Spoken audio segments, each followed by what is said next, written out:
I woke up in some cheesy action novel. One second, I was in my cramped apartment, scarfing down instant ramen and grumbling about this brainless web novel called Dragon King CEO Wife, the Ice Queen's undercover bodyguard. The next, I was standing in a glittering ballroom, a searing hot iron jammed in my skull as a torrent of unfamiliar memories flooded my mind. My head throbbed. I gripped the edge of a long table draped in white, blinking hard. The swaying red liquid in the crystal goblet before me reflected a strange face. Ridiculously handsome, with sharp brows and eyes like twin stars, flawless skin. But there was also a hint of pure idiocy and unshakable arrogance in his gaze. I knew this face. It belonged to the cannon fodder villain from the very novel I'd just been trashing, a character with my exact name, Ethan Stone, a textbook rich jerk, destined to be wiped out within the first 3 chapters, existing solely to serve as experience points, a punching bag, and a convenient ex-fiancé for the male lead. According to the original plot, this very evening, at a grand gala celebrating the upcoming Sterling Stone alliance, I, the original Ethan Stone, would get rejected by the female lead, the Ice Queen CEO, Ava Sterling. Humiliated, I try to lay hands on her in front of everyone. That's when the male lead, Jax Thorne, the Dragon King, lurking as a security guard, would leap in. He'd perform a heroic rescue, drop-kick me across the room, and deliver his iconic line.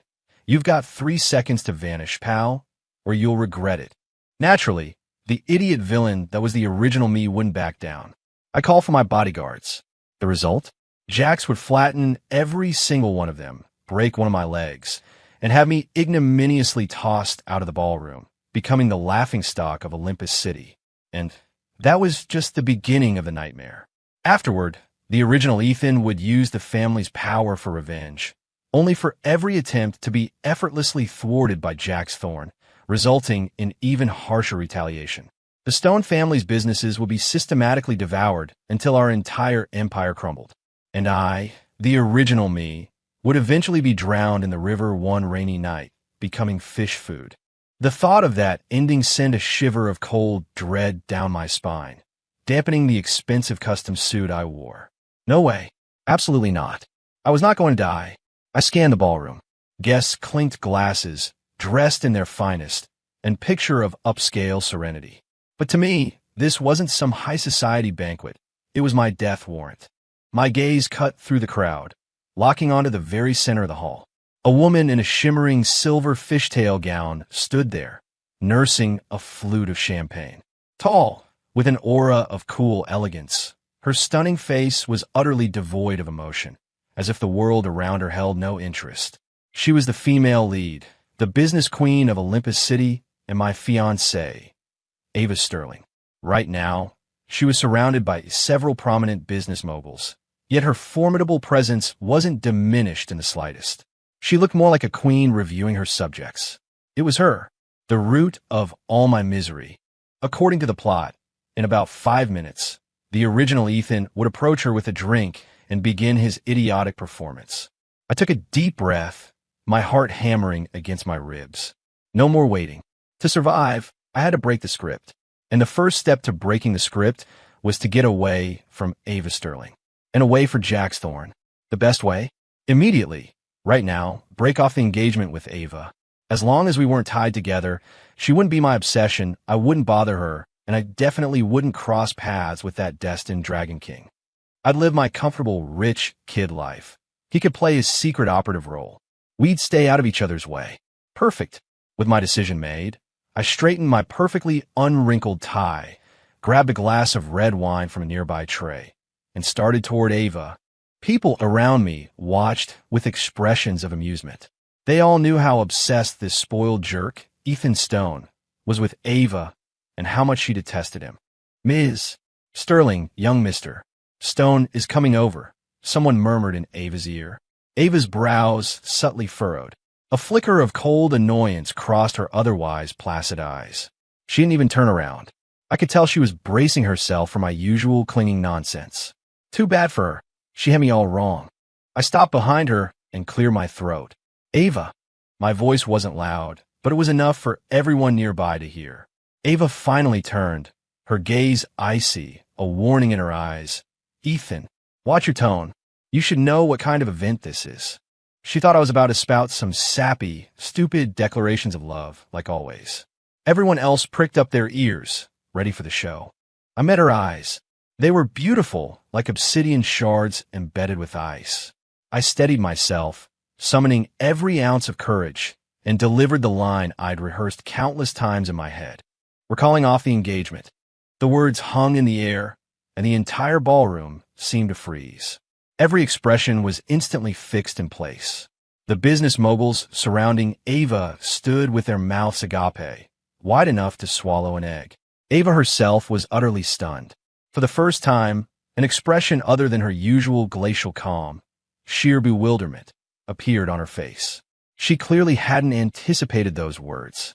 She couldn't believe that the man who had chased her for 3 years, treating her like his entire world, would actually initiate a breakup. Her mind raced, analyzing every possible reason behind this abnormal behavior. Was this some new, convoluted trick to win her over? Or was there a larger scheme at play? She had no idea I was just trying to save my own skin. Seeing her shocked face, I felt a surge of satisfaction. Yes, exactly. Be shocked, then agree, and we can go our separate ways. I try to make my expression look more resolute, like a reformed playboy. Ava, I've had a lot of time to think. I piled it on. I was immature before, and I caused you a lot of trouble. We're not meant for each other. Forcing it won't work. Let's just end this engagement here. With that, I downed the red wine in my glass, set the empty flute on a nearby tray, and turned to walk away. The whole motion was fluid, without a hint of hesitation or regret. Leaving behind a room full of gawking guests and the Ice Queen CEO, who stood frozen, a complex expression in her eyes. Ivalkid fast, praktikali fleening. I had to get out of this hot zone before Jax Thorne caught wind of the situation and came to make his grand entrance. But I'd barely taken a few steps when a cool voice echoed behind me. Stop. It was Ava. My heart sank. My steps faltered, but I didn't turn around. Seriously, what more do you want, lady? I just broke off the engagement, and you're still not happy? Do you actually need your Dragon King to show up and break my leg to be satisfied? Ethan, Ava's voice carried a hint of inquiry and a confusion she herself hadn't quite registered. You're different today. You bet I am. I cursed internally. The old me is gone, but I couldn't say that. Without turning, I replied in a deliberately casual tone. People change, Ms. Sterling. From now on, let's wish each other well and move on. Then I sped up, practically sprinting out of the ballroom. I didn't dare look back at Ava's expression, but I could imagine her mind was probably a whirlpool of questions. Good. Let her wonder. As long as I could successfully break the engagement and escape my destiny as a cannon fodder villain, being thought of as a lunatic was a small price to pay. I burst through the hotel doors. The evening breeze hit my face, clearing my head. Okay, first step complete. Next, I needed to deal with the mountain of problems the original Ethan had left behind, then find a quiet, scenic place to settle down and live out my days as a wealthy, lazy trust fund baby. I was happily daydreaming about my future retirement when a black Rolls-Royce Phantom glided to a silent stop in front of me. The window rolled down, revealing the familiar face of Mr. Henderson, the family chauffeur. Young master, please get in. Your father wants to see you. My heart sank. Of course, it had to come eventually. After the scene I'd just made, disgracing both the Stone and Sterling families, my cheapskate father, Robert Stone, CEO of Stone Enterprises, would surely tear me apart. Sitting in the back seat of the Rolls-Royce on the way back to Stone Manor, I was a nervous wreck. My father, Robert Stone, was a formidable character. He'd built the Stone Empire from scratch with an iron fist, transforming it from a small workshop into one of Olympus City's most prominent families. While he doted on the original Ethan, his only son, he was utterly ruthless when it came to family interests. This alliance was crucial for the Stone family. The Sterling family's influence far surpassed ours. Aligning with them would elevate our businesses to another level. And I, by publicly breaking the engagement, had essentially slapped Robert Stone and the entire Sterling family in the face. The car smoothly pulled into the Stone estate, stopping in front of a brightly lit mansion. I took a deep breath and pushed open the door. In the living room, Robert Stone sat on the sofa, polishing a string of shiny prayer beads. His face was grim, dark enough to curdle milk. Beside him stood Mr.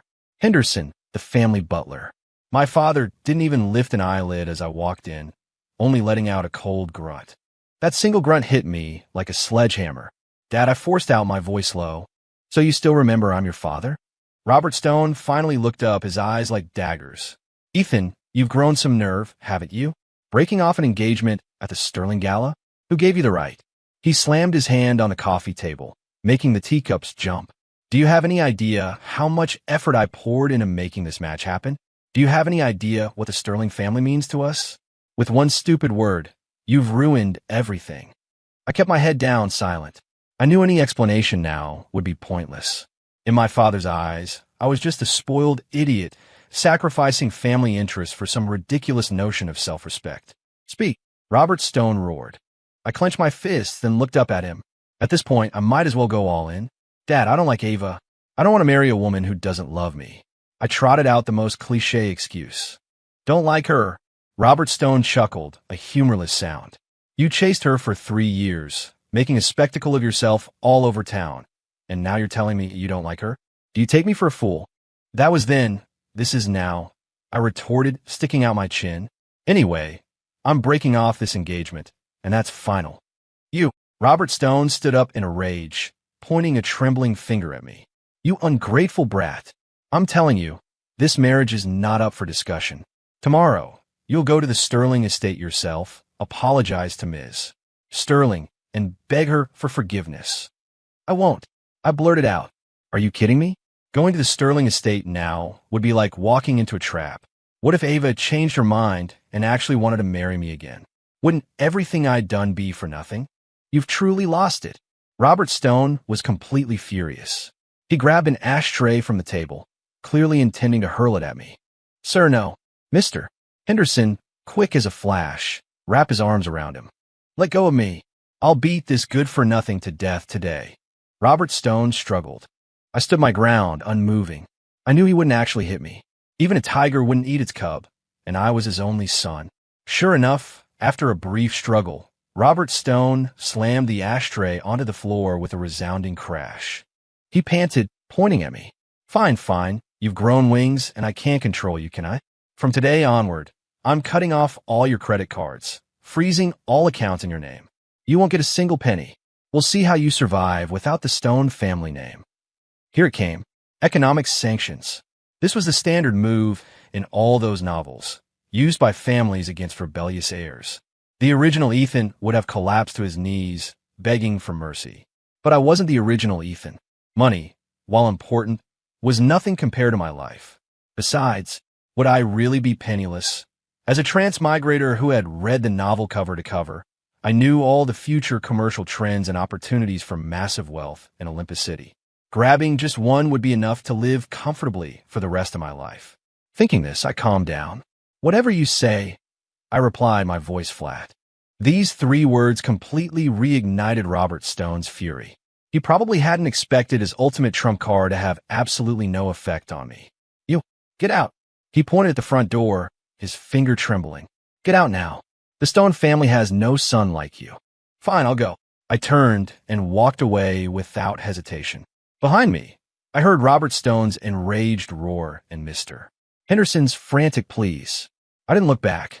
Stepping out of the mansion, the evening breeze felt a little cool on my face. I patted my pockets. Phone, wallet, car keys. I had them all. Good. At least I wasn't leaving completely empty-handed. I opened the car door and got in. Now, I've been kicked out of the house, practically broke, aside from a few thousand in cash in my wallet, a disowned heir stranded on the streets. This plot, why did it feel so familiar? Wasn't this the standard starting point for a struggling protagonist in those urban power fantasy novels? I gave a wry smile. Too bad I wasn't the protagonist. I didn't have a Dragon King system backing me up, nor any secret operative training. My only golden finger was my brain, a brain crammed with the entire novel's plot. I started the car and drove away from Stone Manor. Where to next? I needed a place to stay. The original Ethan owned several properties, but they'd likely be frozen by my father soon. Looks like a hotel it was, for now. As I drove, I mentally mapped out my next steps. First, I needed money. Without it, I couldn't do anything. I quickly replayed the original plot in my mind. Got it. I remembered clearly. In Chapter 5 of the novel, Jack Thorne's first major turning point was when he used an insider tip to buy a plot of land that was about to be developed, making him rich overnight.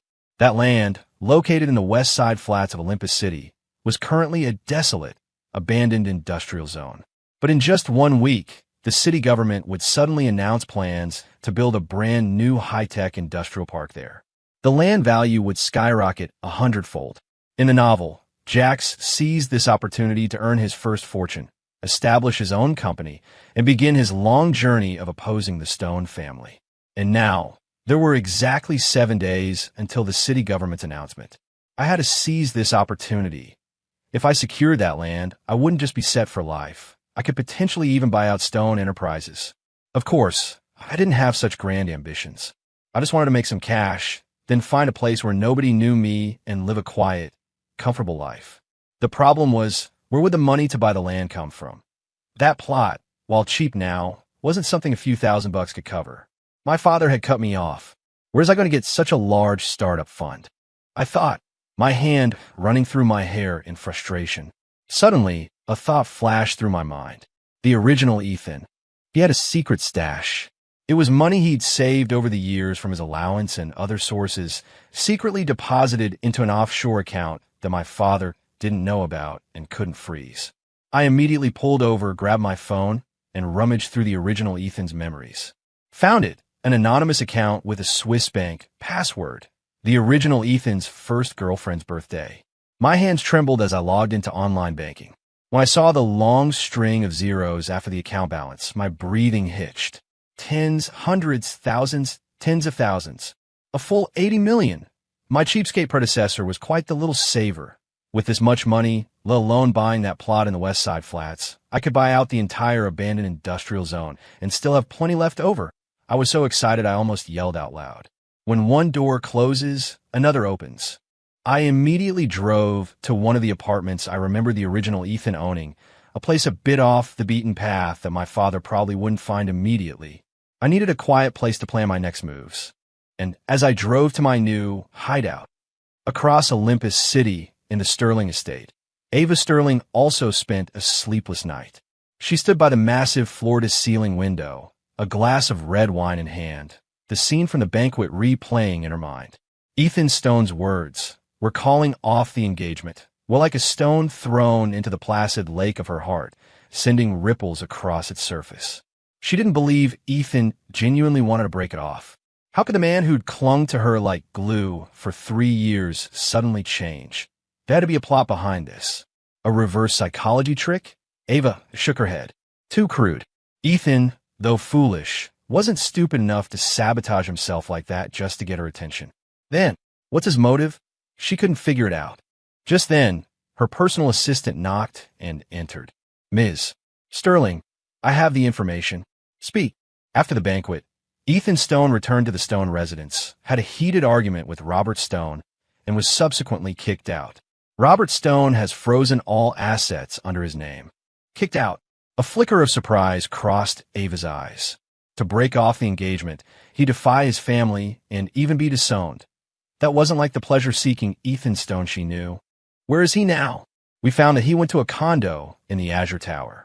He bought it with his own money. Robert Stone likely doesn't know about it yet. His own money.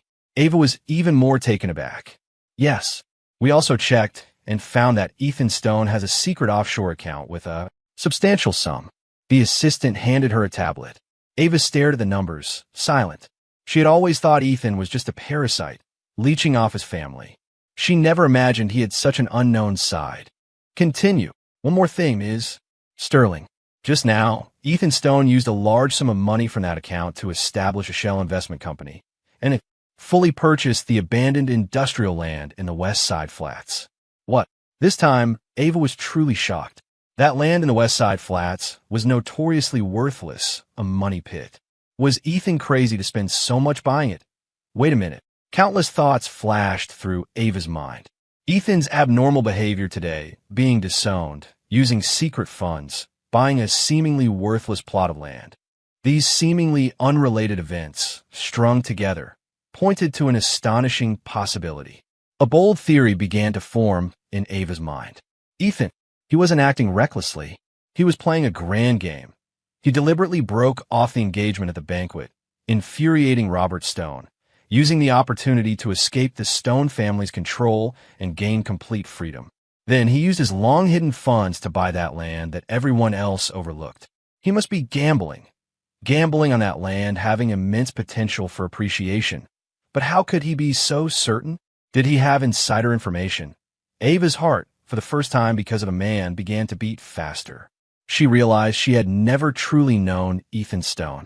The spoiled brat in her impression, foolish, superficial, always trailing after her, had, overnight, transformed into a profound, calculating strategist. Interesting. A cold curve formed on Ava's lips. Ethan Stone, I'm eager to see what you're truly up to. She picked up her phone and dialed a number. Keep a close eye on Ethan Stone's every move. Also, send me all the relevant documents for that West Side Flats land. Hanging up, Ava gazed out at the night, her eyes gleaming with an intensity she'd never shown before.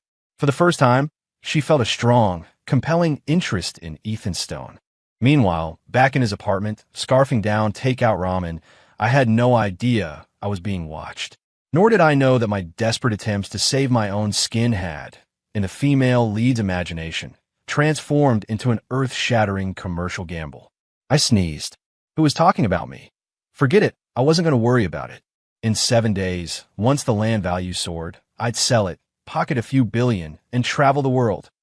Ava Sterling, Jax Thorne, they could both go to hell. Over the next few days, I lived the dream life of a slacker. Waking up naturally, ordering takeout, playing video games, watching movies.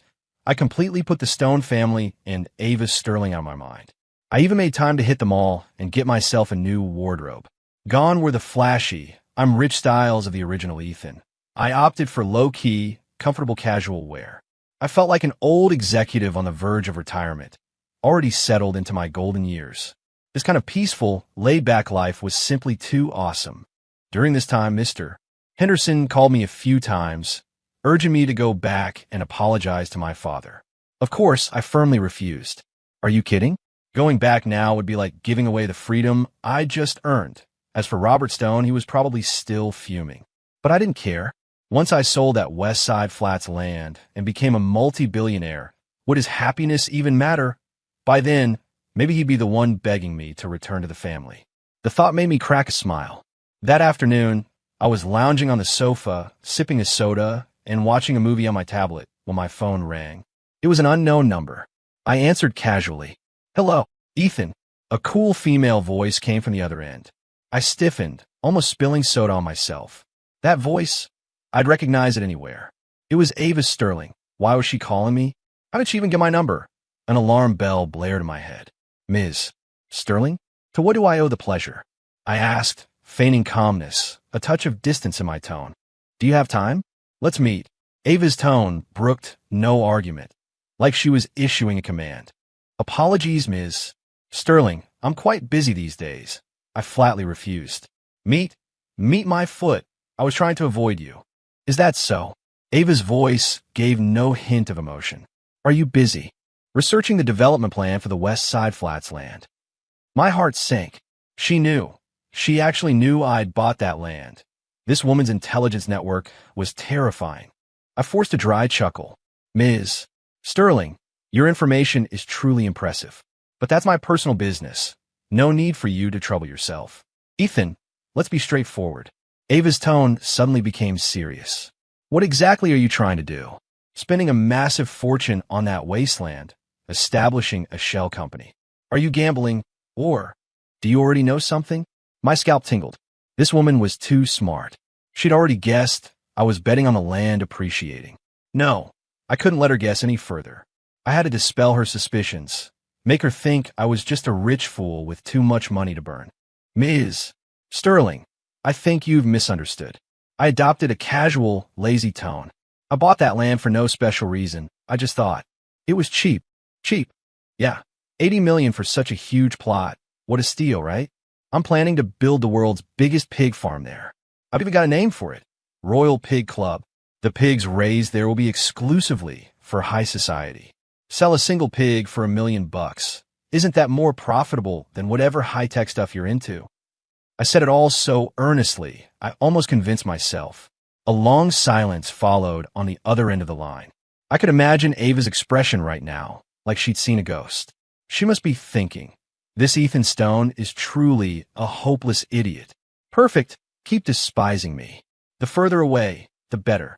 A pig farm.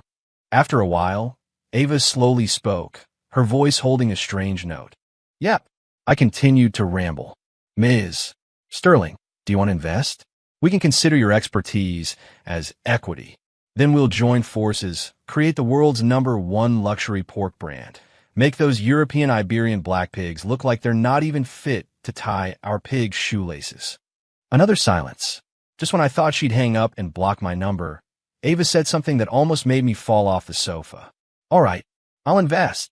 Huh, I thought I'd misheard. I said, I'll invest in your pig farm. Ava's voice was calm, but beneath that calm, there seemed to be an emotion I couldn't decipher. You're not kidding, are you? I stammered. I never joke, Ava stated. In an hour, at the coffee shop downstairs from your apartment. I'll be waiting. Bring your business plan. With that, she hung up. I stood there, phone in hand, dumbfounded. What? What was happening? She was actually going to invest in my pig farm. Was she crazy? Or was she not buying my nonsense at all and just using this as an opportunity to probe me? It had to be that. This woman was terrifying. I paced around the living room, agitated. Go or not go. If I went, she'd definitely try to extract information, possibly exposing my transmigrated status. If I didn't go, it would make me look guilty. After much deliberation, I decided to meet her. It was just acting, right? Who was afraid of who? I wanted to see what kind of game this Ice Queen CEO was playing. An hour later, I showed up at the coffee shop in a t-shirt, jeans, and a pair of flip-flops. Ava was already there. She maintained her usual untouchable aura, dressed in a sharp white business suit, sitting by the window with a cup of unsweetened black coffee in front of her. I swaggered over and sat opposite her. Ms. Sterling, long time no see. I greeted her with a cheeky grin. Ava lifted her eyelids, giving me a fleeting glance. Her eyes lingered for half a second on my $10 plastic flip-flops. Where's your business plan? She asked, getting straight to the point. Business plan? I pulled a crumpled napkin from my pocket and slapped it on the table.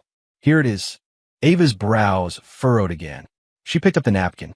On it, a few squiggly pig heads were drawn with a ballpoint pen, and next to them, scrawled in large letters, Royal Pig Club, Kings of Pigs, Pigs of Kings. Ava's lips seemed to twitch. My heart burst with silent laughter. How about that? Sloppy enough? Unreliable enough? Now you must believe I'm an idiot, right? However, Ava's reaction once again defied my expectations. She put down the napkin and looked at me, her eyes not scornful, but instead holding a hint of appreciation. Back to basics, brilliant in its simplicity, she slowly stated, expressing the core concept in the most straightforward form. Ethan, you're more interesting than I thought. Me? Seriously, lady, what is wrong with you? You can interpret that into something profound. Are you a genius at literary analysis? So, how do you want to collaborate? Ava leaned slightly forward, her beautiful eyes fixed on me. Her gaze made me a little uneasy. Ms. Sterling, are you really going to invest? I cautiously asked. Of course, Ava nodded. Tell me, how much money do you need? What resources do you need me to provide? I was completely dumbfounded. This woman was serious. What on earth was she trying to do? Could it be she had also transmigrated? No, that wasn't right. If she had, she'd know the West Side Flats land would appreciate. She'd just buy it herself. Why would she come looking for me to collaborate? I couldn't figure it out, not at all. Well, if you want to play, I'll play along. My eyes darted around, and an idea sparked. Money, for now. I'm not short on, I said, feigning a profound air. However, I am short on one thing. What? I need a CEO for my pig farm, I said, pointing at her. Ms. Sterling, I see you have excellent capabilities. Are you interested in becoming the general manager of my pig farm? I was deliberately insulting her, asking a CEO of a billion-dollar empire to manage a hypothetical pig farm. Any normal person would have slammed the table and walked out. I waited for her to explode. However, Ava simply gazed at me, silently, for a full 10 seconds. Then she smiled. Though it was just the faintest curve of her lips, she genuinely smiled. It was the first time I'd ever seen her smile. An ice mountain melting, 100 flowers blooming. And I had to admit, it was damn beautiful. All right, a single word uttered from her lips. I froze again. What did you say? I said, all right. Ava repeated, I'll take the CEO position. I felt my worldview, at that moment, completely shatter. I returned to my apartment in a daze, slumping onto the sofa, my mind a chaotic mess. Ava Sterling, the high and mighty Ice Queen CEO, had actually agreed to be the CEO of my Royal Pig Club. This was even more absurd than anything in the novel. What on earth was she trying to do? Did she really believe I was going to raise pigs? No, impossible. Someone as shrewd as her couldn't be fooled by such a clumsy lie. She must be playing along with my scheme. She was pretending to agree, just to stay close to me and see what I was really up to. This woman was too cunning. I ran my hands through my hair in frustration. I thought breaking off the engagement would get rid of her, but now she was even more entangled with me. What kind of situation was this? No, I couldn't just sit back and do nothing. I had to find a way to make her give up. First thing the next morning, I received a call from Ava. Good morning, Mr. Stone. Her voice was as cool as ever, but her title for me had changed. Goosebumps prickled my skin. Ms. Sterling, what can I do for you? I've drafted the company bylaws and a shareholder agreement. Do you have time now? We can sign it in person. That fast. I was stunned. Less than a day, and she already had the agreement ready. True workaholic. Efficiency is the key to success, Ava stated calmly. I've sent you the address. I looked at the address on my phone, a high-end law firm. Well, looks like there was no escaping it. I changed clothes and, with a heavy heart, headed out. In a law firm's conference room, I saw Ava again. Today, she wore a black power suit, her hair meticulously pulled back into a bun, looking even more formidable than yesterday. She pushed a thick stack of documents toward me. Take a look. If there are no issues, please sign. I picked up the documents, pretending to flip through them. The shareholder allocation was simple. I held 51% as the founder and primary investor. Ava held 49% for her technical expertise and as CEO. The company name was boldly printed, Olympus Royal Agricultural Technology, Inc. My eyelid twitched. She actually registered an agricultural tech company for me. Well, any problems? Ava asked. And no problems. What problems could I have? I was hoping this company would go bankrupt tomorrow. Then sign it. Under the witness of the lawyers, my hand trembled as I signed my name. From this moment on, I, Ethan Stone, was officially the chairman of an agricultural technology company. And my CEO was the multi-billion-dollar business queen. This had to be the biggest joke in the world. After signing, Ava stood up. All right, Mr. Stone, as CEO, I'll now brief you on the upcoming work plan. She took a tablet from her assistant and pulled up a presentation. Based on my preliminary planning, she began, the Royal Pig Club project will be divided into 3 phases. Phase 1. We will establish a modern breeding base in the West Side Flats plot, integrating ecological farming, scientific research, and leisure tourism. This is the preliminary design draft for the base. She swiped the screen, and a sleek 3D rendering appeared before me. That was no pig farm. It was a high-tech futuristic estate. It featured intelligent, climate-controlled pigsties, fully automated feeding and cleaning systems, an independent veterinary research center, and even a piglet theme park, open to the public. I stared dumbfounded. Lady, we're raising pigs, not building a space station. Did it have to be this exaggerated? Phase 2. We will establish our own feed processing plant and deep processing production lines for meat products, creating a complete farm-to-table industrial chain. Phase 3. We will launch our high-end pork brand, King Pig, both online and offline, focusing on an organic, healthy, and luxury brand concept, targeting the global elite as our clientele. Ava spoke eloquently, her points clear, logical, and meticulously organized. If I didn't know she was just playing along with my act, I would almost believe she was serious about making this pig farming venture a huge success. Mr. Stone, what do you think of my plan? She asked, looking at me after she finished. What could I say? That she was burning money? That she was being ridiculous? No, I had to play along and be even more outlandish than her, make her think I was truly insane. I cleared my throat, putting on a dissatisfied air. Ms. Sterling, your plan is far too conservative. Ava raised an eyebrow. Oh, does Mr. Stone have a better suggestion? Our pigs are royal pigs, kings among pigs, I declared, standing up and letting my imagination run wild. They must eat organic vegetables air-freighted in. They must drink mineral water from the Alps. They must listen to Mozart's classical music. We also need to assign a dedicated nutritionist and a psychological counselor to each pig, give them regular spas and massages to ensure their physical and mental well-being. Our pigsties must be designed by world-renowned architects, with perfect climate control, warm in winter and cool in summer, like spring all year round. The pigsties will have soft carpets and famous artworks, so they can be exposed to art from a young age. The more I spoke, the more excited I became, as if I could already see my pig kingdom. In the conference room, everyone looked at me as if I were insane. Even the two solemn lawyers were twitching at the corners of their mouths. Only Ava listened quietly, her face devoid of expression. When I finished my throat dry and sat down, she slowly spoke. Excellent ideas. I nearly spat out my water. You think this is good? Mr. Stone's concepts truly inject soul into our brand, Ava said, a glimmer of excitement in her eyes. The essence of luxury is selling stories and concepts. We need clients to believe they're not just eating pork, but a piece of art. I'll have the team revise the plan immediately based on your instructions. And the budget. We'll add another $500 million. Me? I was completely speechless. This woman was truly crazy. To play along with my act, she was actually willing to pour hundreds of millions into this game. What was her angle? Could it be? She really fell for me. The thought flashed through my mind, startling me. Impossible, absolutely impossible. She was the Ice Queen CEO. How could she be interested in a rich jerk like me? It had to be my imagination. After the meeting, I walked out of the law firm like a zombie. Ava followed me. Mr. Stone, what's your next plan?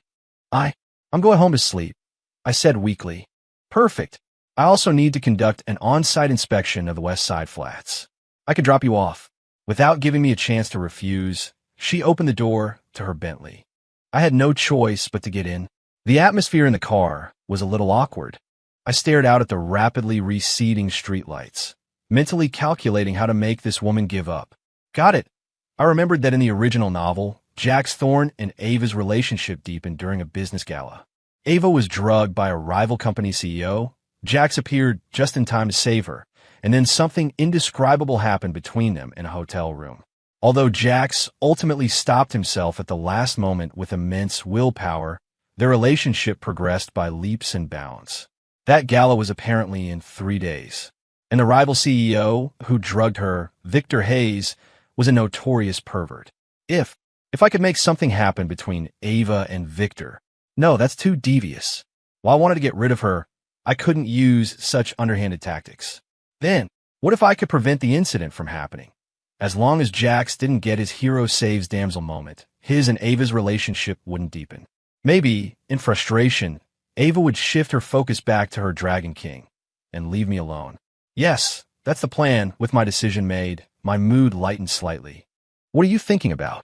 Ava's voice suddenly broke my thoughts. Nothing. I snapped back to reality.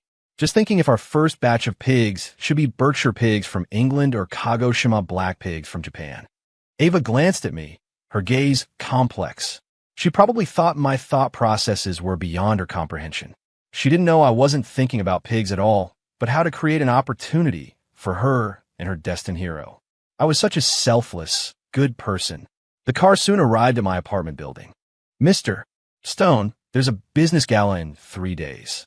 Many investors from the agricultural sector will be attending. I managed to get you an invitation. Before I got out, Ava handed me a gilded invitation card. You can use it to promote our Royal Pig Club. I took the invitation, my heart soaring. Speak of the devil. Wasn't this the exact gala where Victor Hayes was planning his move? Great, I'll definitely be there, I readily agreed. Watching my retreating back, Ava sat in the car, not starting the engine for a long time. Her assistant couldn't help but ask, Ms. Sterling, Do you really believe he wants to raise pigs? Music spas. It's so absurd. Ava shook her head, a faint, unnoticeable smile playing on her lips. You don't understand. Of course, she didn't believe Ethan wanted to raise pigs. Everything Ethan said to her was a test. He used the most absurd words to test her limits, to test her resolve. And she, in turn, responded to his tests with the most unwavering actions. The more he acted like a madman, the more it proved how vast and astonishing his true plan was. He was afraid. He was disguising himself. He was using layers of absurdity to conceal his real objective, one that could potentially overturn Olympus City's entire business landscape. As for the West Side Flats land, a sharp glint flashed in Ava's eyes. Just yesterday, she had used all her resources and finally uncovered a top-secret piece of information. In 3 days, the city government would hold a press conference to officially announce the launch of the Westside High-Tech Industrial Park project. This news was so confidential that, apart from a few key high-level officials, fewer than 5 people in all of Olympus City knew about it. Yet Ethan Stone had made his move a full week in advance, with pinpoint accuracy. He wasn't gambling. He was 100% certain. Who was this man? What hidden power lay behind him? Ava felt like she was solving the most complex puzzle, dangerous, yet fatally attractive. Drive, she said, regaining her composure, her voice returning to its cool tone. Find out if Victor Hayes of Hayes Group will be attending that gala in 3 days. She had a premonition. That gala would not be peaceful. And Ethan Stone, he definitely wasn't going to that gala to promote his pig farm. He had another purpose. 3 days later, at the Celestial Grand Hotel, I stood in a corner of the ballroom, nursing a glass of champagne, bored out of my mind, wearing a borrowed custom suit. Ava, as the business queen, was immediately swarmed upon entering, barely sparing a glance my way. This suited me perfectly. My mission wasn't to network. It was to play matchmaker. While pretending to admire the art on the walls, I subtly scanned the crowd. Soon I spotted my 2 targets. Target 1, the male lead, Jax Thorne, the Dragon King. He wasn't in a security uniform today, but a waiter's outfit, weaving through the crowd with a tray. His eyes were cold, like a lone wolf lurking in the shadows, completely out of place with the festive atmosphere. Target 2, the villain, Victor Hayes, CEO of Hayes Group, a middle-aged, greasy man with a receding hairline and a beer belly. He stood with a drink in hand, his beady eyes leering at Ava from a distance, practically drooling. Excellent.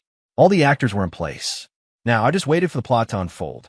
According to the original, Victor would soon find an opportunity to approach Ava and slip a drug into her drink.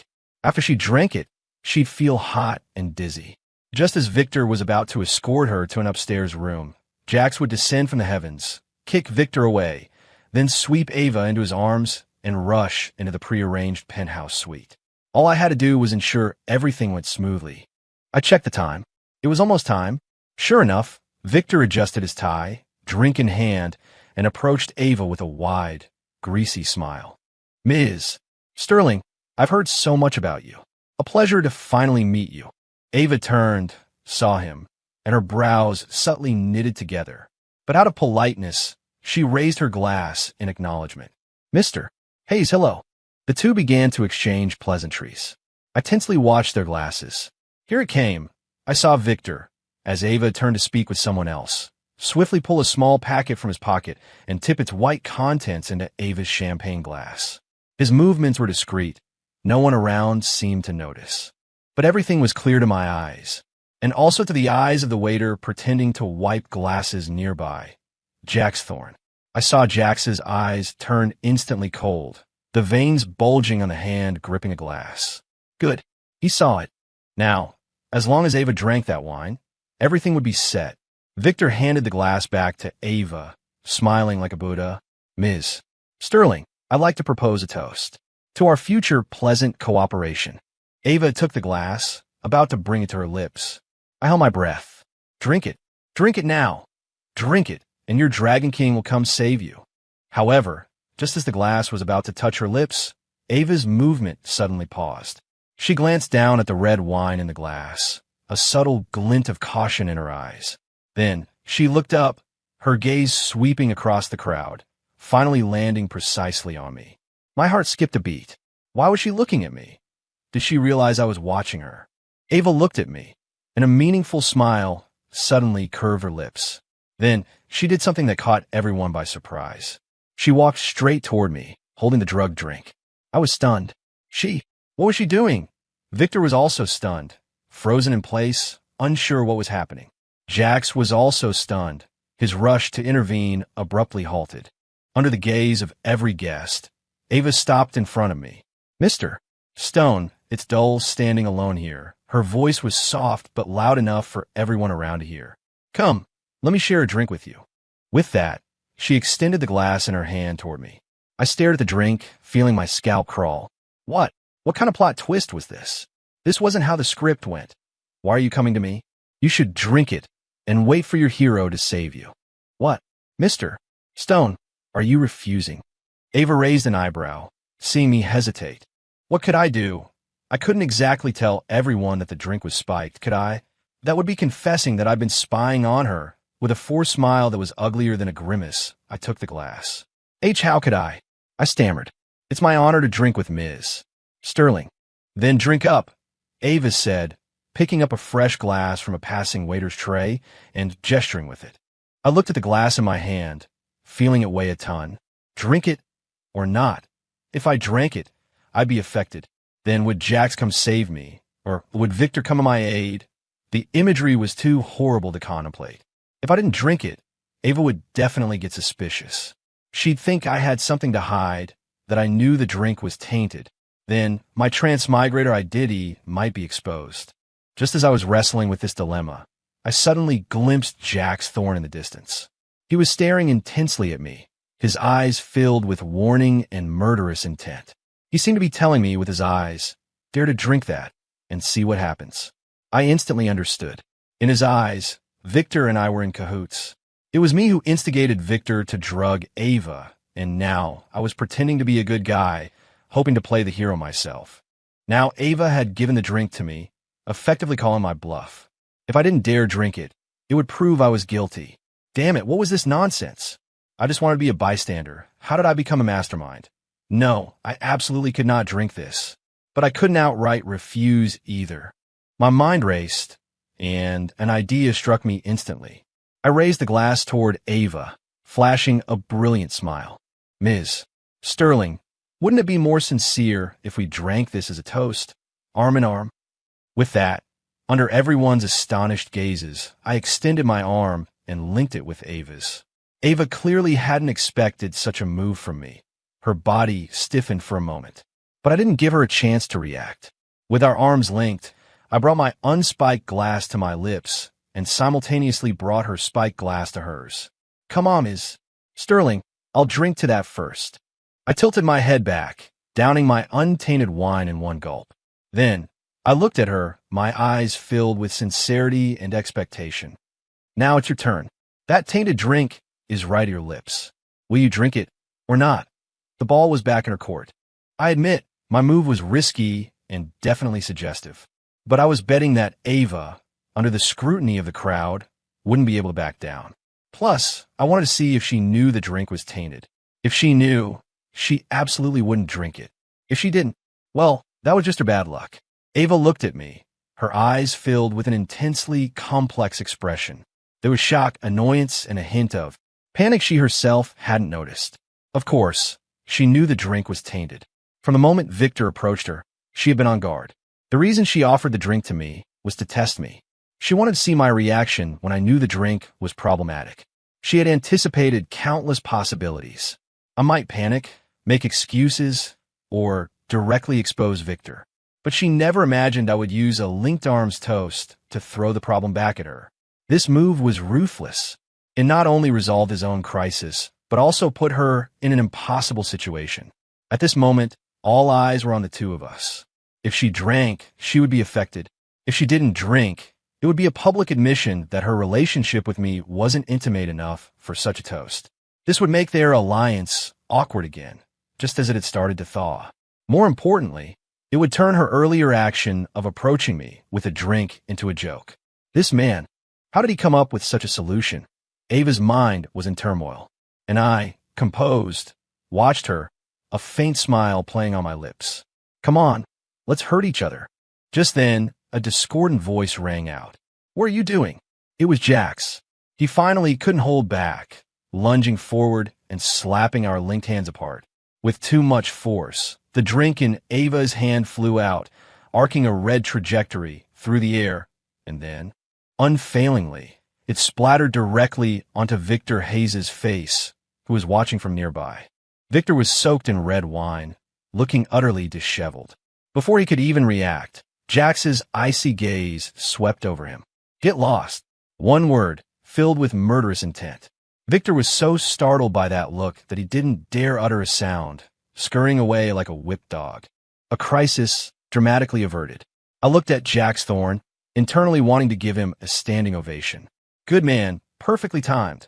However, Jax didn't give me a kind look. He grabbed my collar, pulled me aside, and hissed in a voice only we could hear, Ethan Stone, I'm warning you, stay away from her. Try any more stunts like that, and you won't see tomorrow's sunrise. I roll my eyes. That line again. Can't he come up with something fresh? Dude, you've got it all wrong, I said, patting his hand. I'm not with that fatty. I was protecting her. Protecting? Jack sneered. With a linked arms, toast? Do you think I'm an idiot? Believe what you want, I said, too lazy to explain. The crisis was averted, and my goal was achieved. Though the process was a bit convoluted, the outcome was good.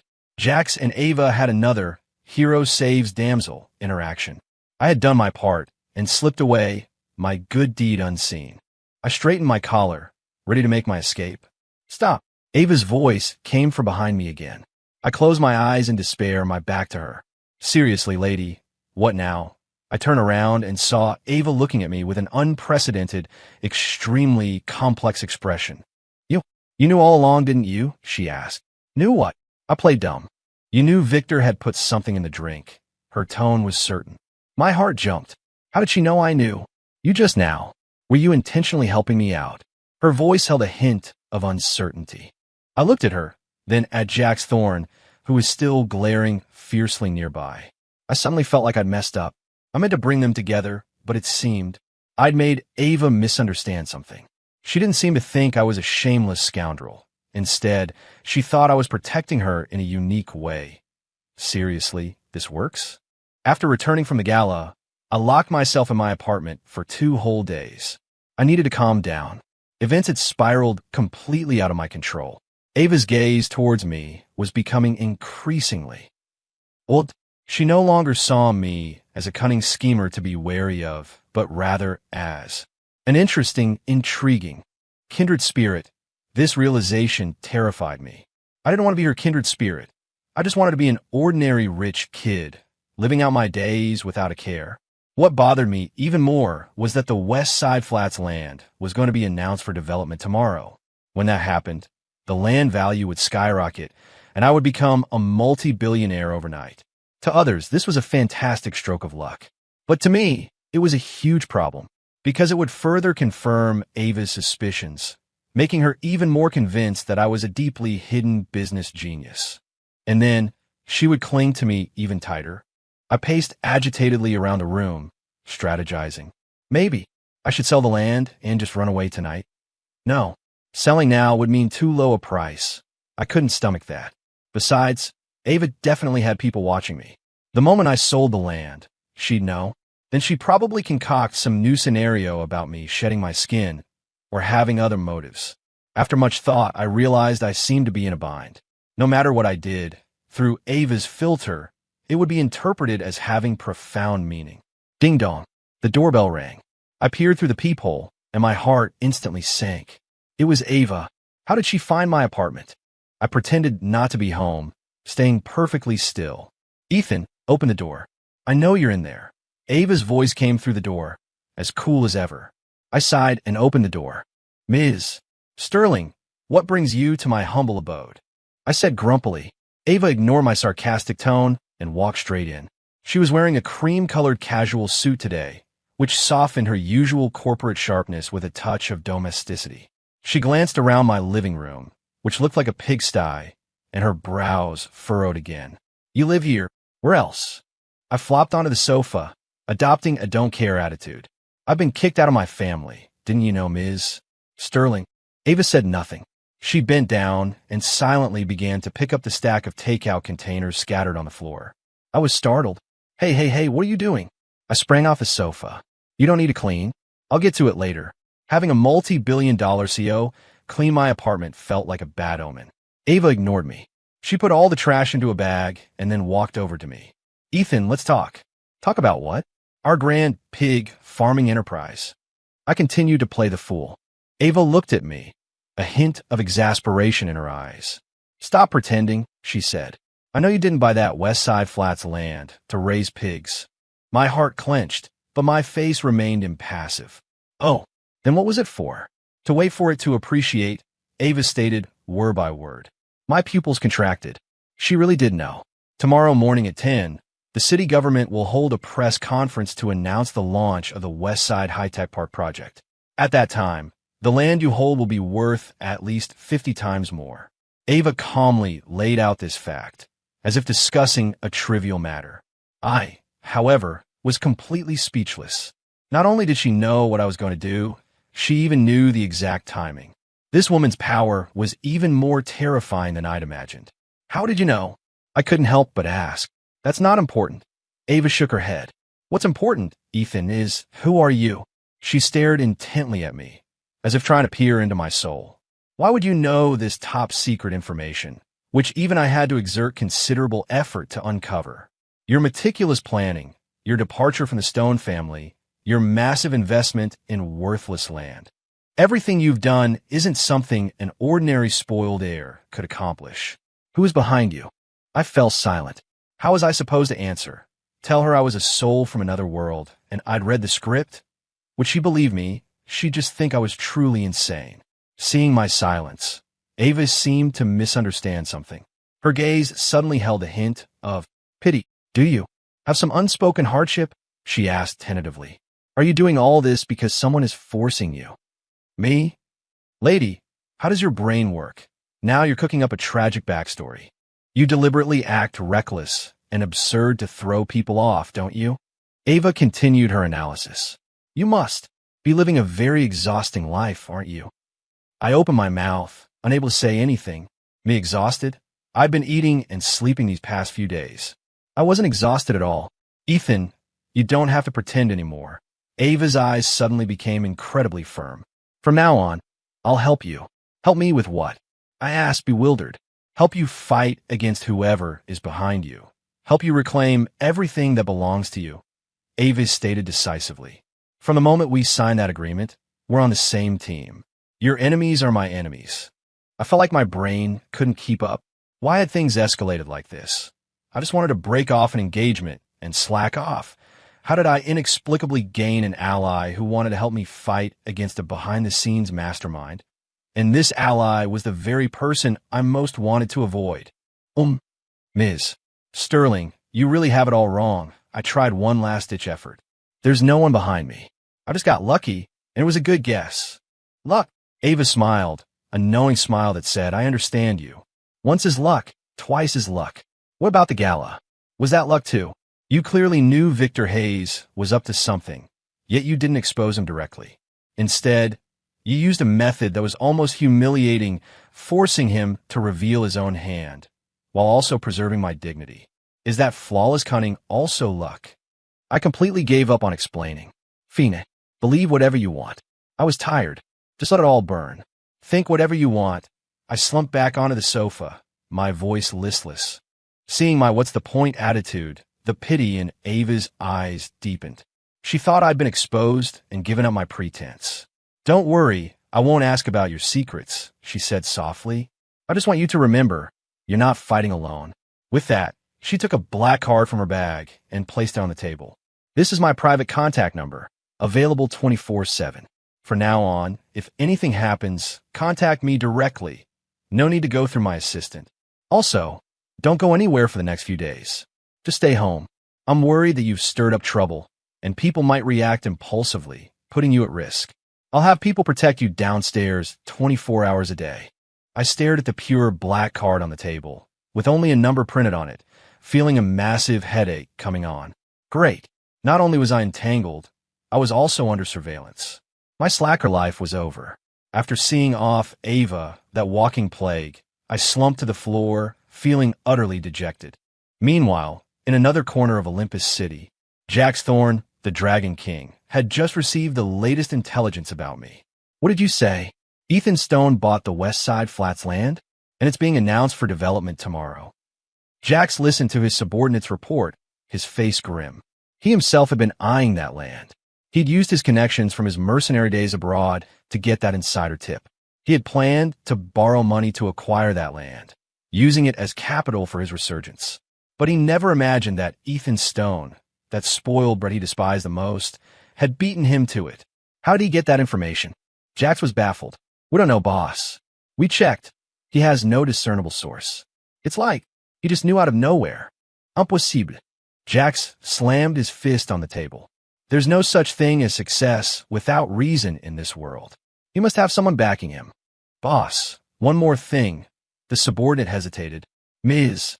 Sterling went to Ethan Stone's apartment this afternoon and stayed for nearly an hour. And she's deployed her most elite bodyguards downstairs at his apartment building for 24-hour protection. What? Jax's eyes instantly turned bloodshot. Ava Sterling, the woman he swore to protect for life, was secretly meeting Ethan Stone and even sent people to protect him. The flames of jealousy raged in his chest.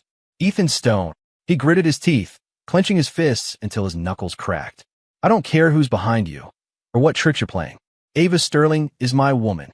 No one will take her from me. Keep a close eye on Ethan Stone. I want to know his every move. A storm, centered around me and stirred up by two chosen ones, was quietly brewing. And I, the eye of the storm, was completely oblivious. I was still mourning my soon-to-be-lost carefree life. The next morning at 10, the Olympus City government press conference began promptly. I sat in front of the TV, impassively watching the mayor passionately announce the official launch of the Westside High-Tech Industrial Park project. The images on TV and the news online instantly exploded across Olympus City's business world. My phone, from 10:01 a.m. onwards, didn't stop ringing. The first call was from Mr. Henderson. His voice was trembling with excitement. Young master, you're a genius. How did you know the West Side Flats land was going to be developed? Your father. You want me to ask you when you're coming home? Home, I scoffed. They certainly didn't have this attitude when they kicked me out. Not coming back, I said flatly. I have nothing to do with the Stone family anymore. With that, I hung up. Next came calls from various friends and relatives, some I knew, some I didn't, who used to ignore me, but were now overflowing with enthusiasm. Without exception, they were all trying to extract information or wanted a piece of the pie. I ignored them all, switching my phone to airplane mode. The world finally fell silent. I watched the so-called experts on TV spouting theories about the future value of the West Side Flats land, feeling utterly unimpressed. A billionaire.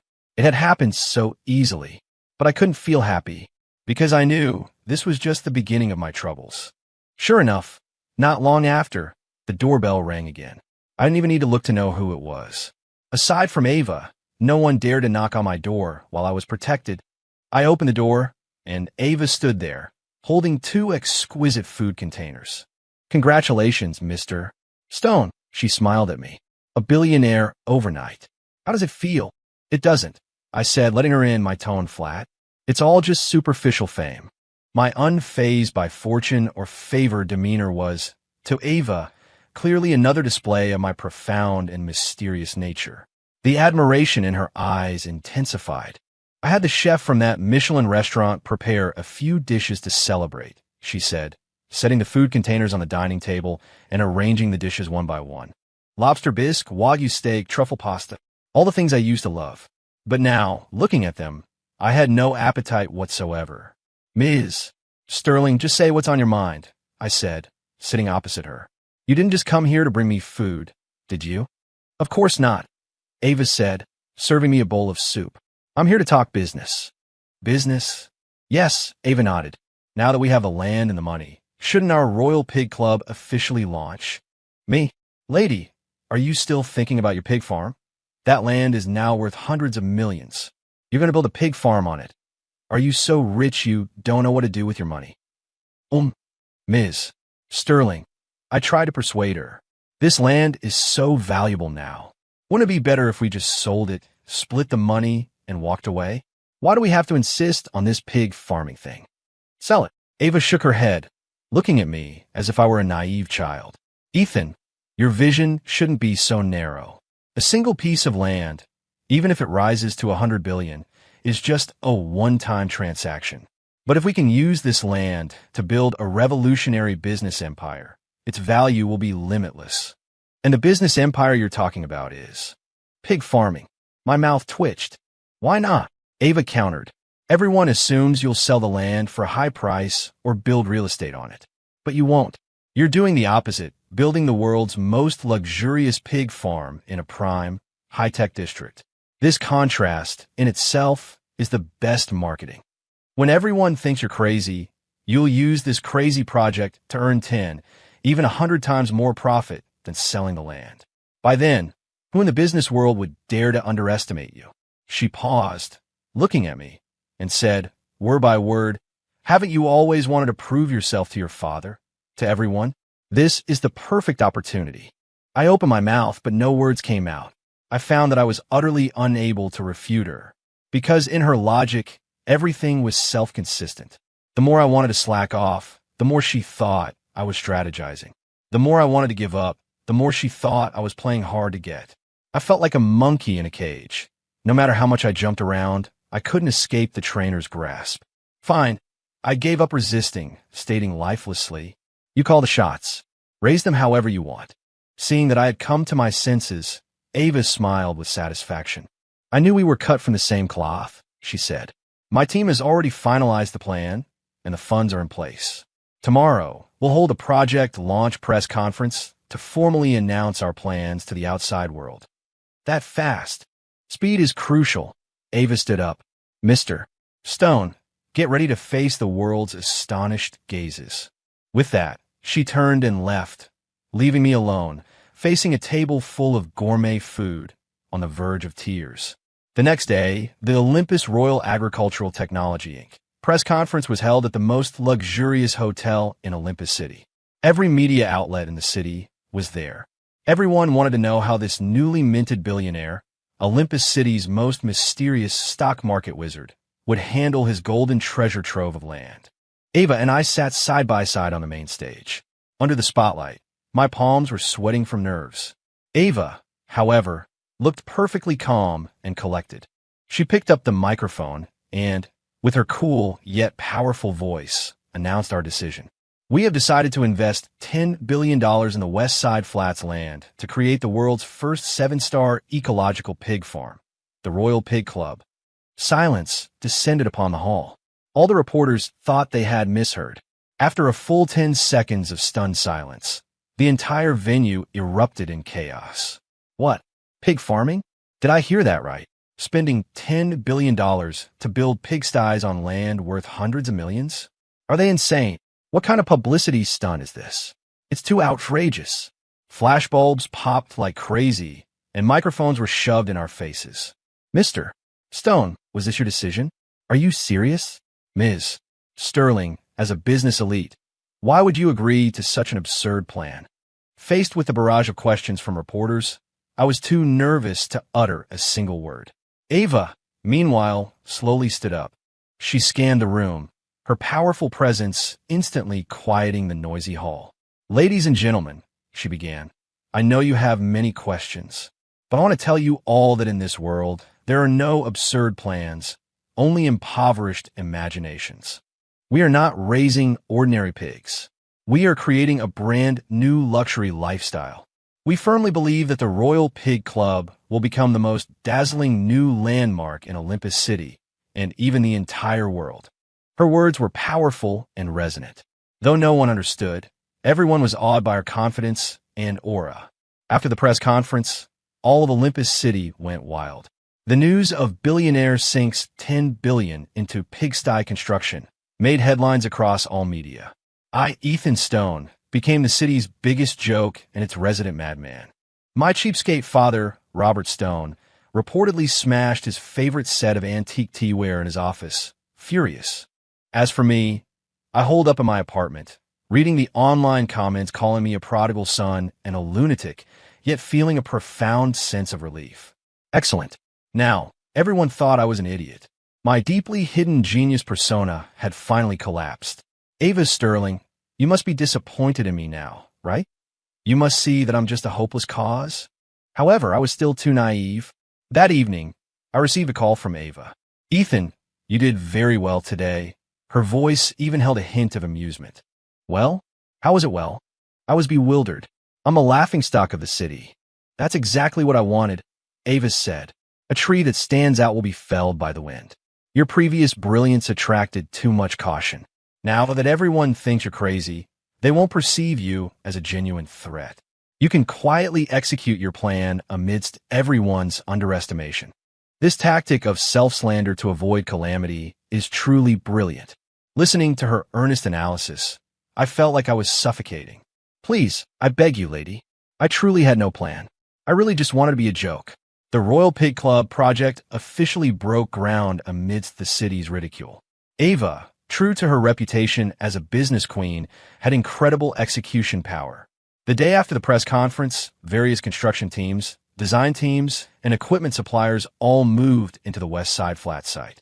Suddenly, the construction site was a hive of activity, heavy machinery moving back and forth. You'd think they were building a space launch center. As for me, the chairman, I completely became a hands-off boss. My daily routine involved being picked up by Ava's driver, driven to the site, putting on a hard hat, pretending to inspect things, then drinking tea and reading newspapers in her office until she finished work and drove me back. It was a rather leisurely life. However, I couldn't shake the feeling that Ava's gaze towards me was growing more intense. Sometimes, I'd be reading the newspaper, look up, and meet her eyes, those eyes that seemed to see everything, and it would send a jolt through me. She seemed to treat me like a rare animal that needed careful tending, afraid I'd run off. One day, I was dozing in the office when Ava's assistant knocked and entered. Mr. Stomiz, Sterling would like you to join her.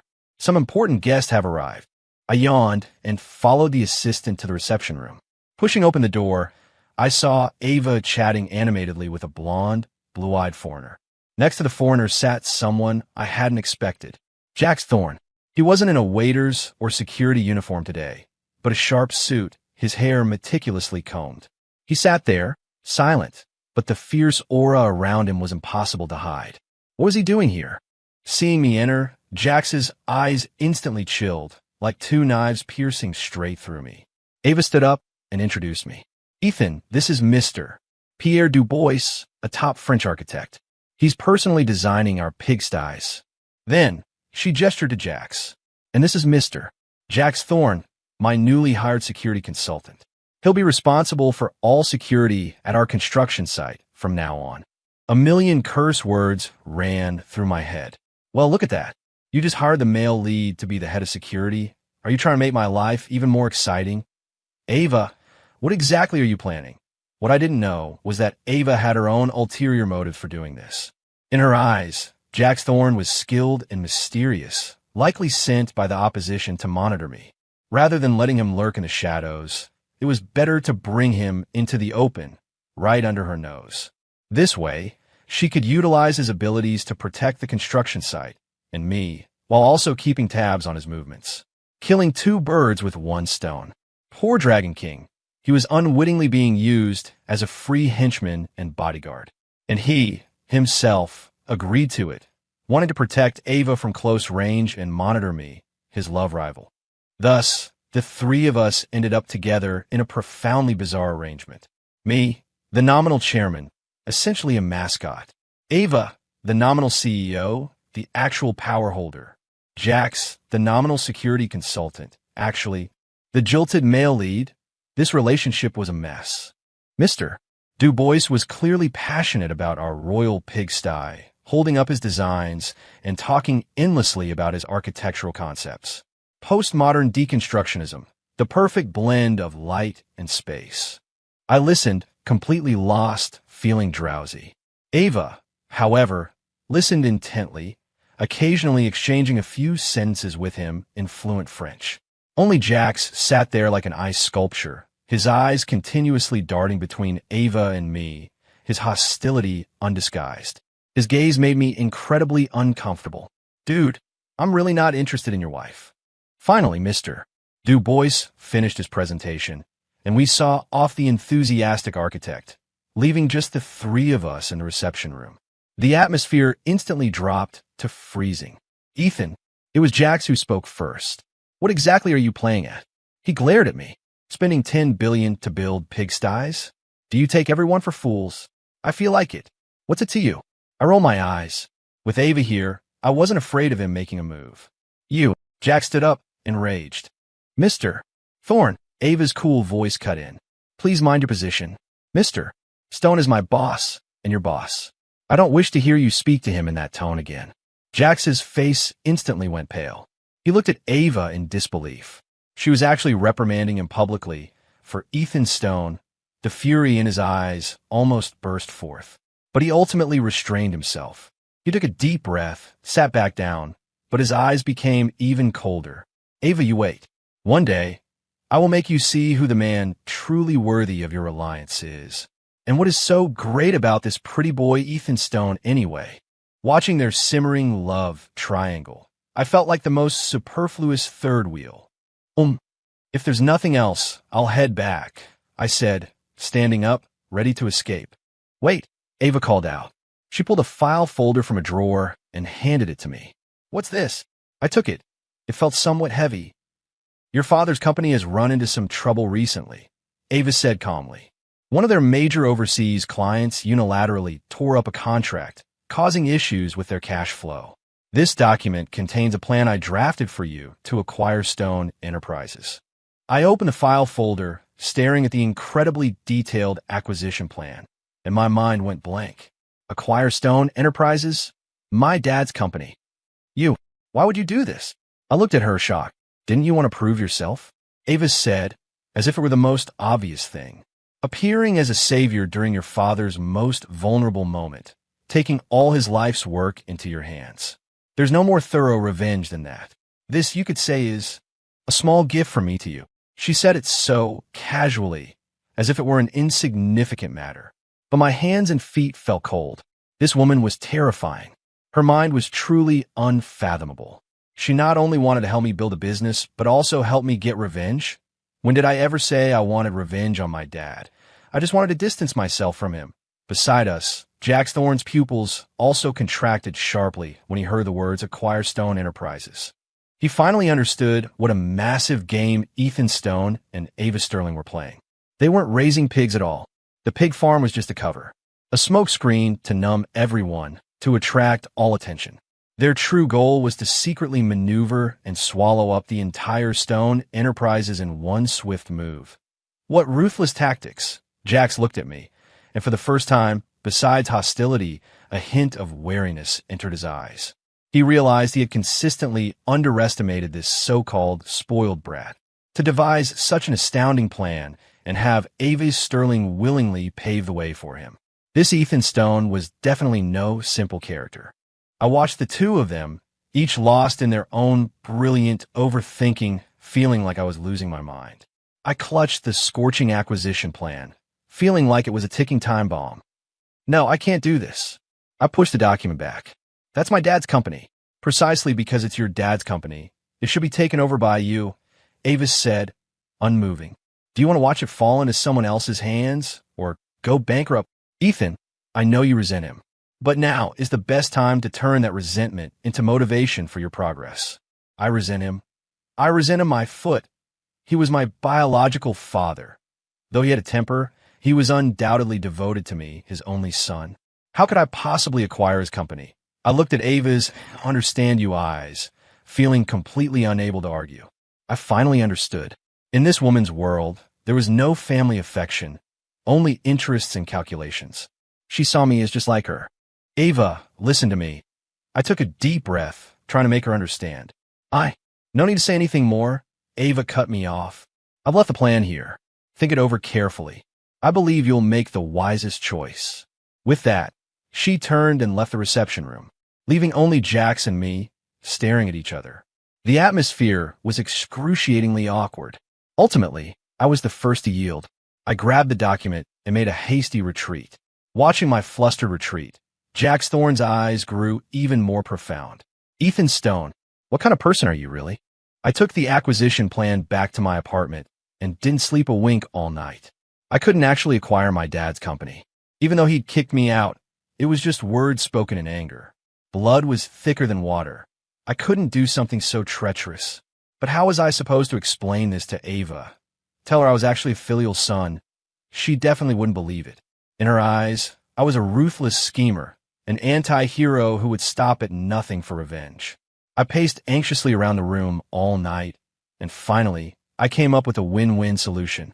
The next day, I actively sought out Ava. "I've thought it through," I said, placing the plan on her desk. "I'll acquire Stone Enterprises." A knowing smile, a look that said I knew it, appeared on Ava's face. However, I changed tack. "I have one condition." "Name it." "I don't want to use such opportunistic methods," I said, putting on an arrogant front. "I want to win fairly and squarely. I want to help my dad when he's at his lowest. Then, I'll make him willingly hand over the company to me. What I want isn't his company, it's his acknowledgement." I spoke with such righteousness, I almost moved myself. I had two goals in saying this. First, to buy time. What did willingly hand over mean? That standard was too vague. I could drag it out indefinitely. Second, to improve my image in Ava's eyes. I didn't want to be seen as a cold-blooded, ruthless schemer anymore. After hearing my words, Ava was momentarily stunned. She looked at me, a flicker of unusual brilliance in her eyes. She probably hadn't expected me to make such a request. In her predictions, I should have used the quickest, most ruthless means to directly swallow Stone Enterprises. Yet what I wanted was merely my father's acknowledgement. This man, beneath that cold exterior, he actually harbored such a tender heart. Ava's heart was inexplicably touched. She realized she was seeing another side of Ethan Stone, a side she had never seen before, a flesh and blood side. "All right," she nodded, her voice unconsciously softening a bit. "I support you. What do you need me to do?" "It's simple," I said. "Stone Enterprises' crisis stems from an overseas client called Global Trade tearing up its contract. Can you help me investigate Global Trade? Who are they, and why did they suddenly do this?" "No problem." Ava immediately picked up the phone and began assigning tasks. Her efficiency, as always, was phenomenal.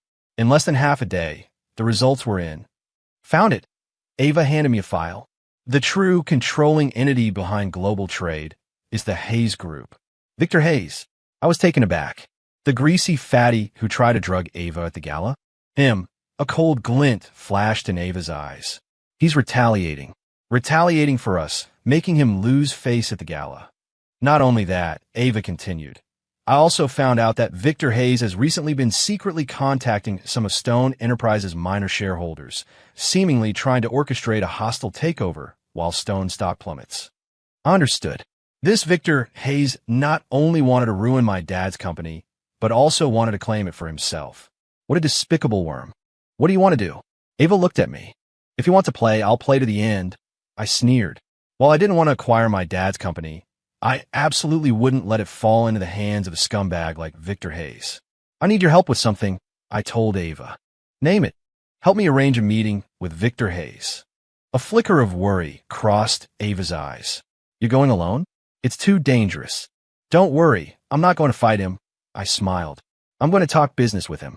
Seeing my confident demeanor, Ava, though still somewhat worried, eventually nodded. "All right, I'll arrange the time and place. I'll have Jax Thorne waiting outside for backup." I was about to say no, but after thinking about it, I didn't refuse.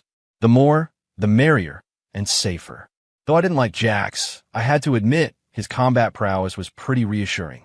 The next evening, in a private room at an upscale club, I met Victor Hayes. He still had that greasy look, and upon seeing me, his face registered undisguised triumph and mockery. Well, if it isn't young Mr.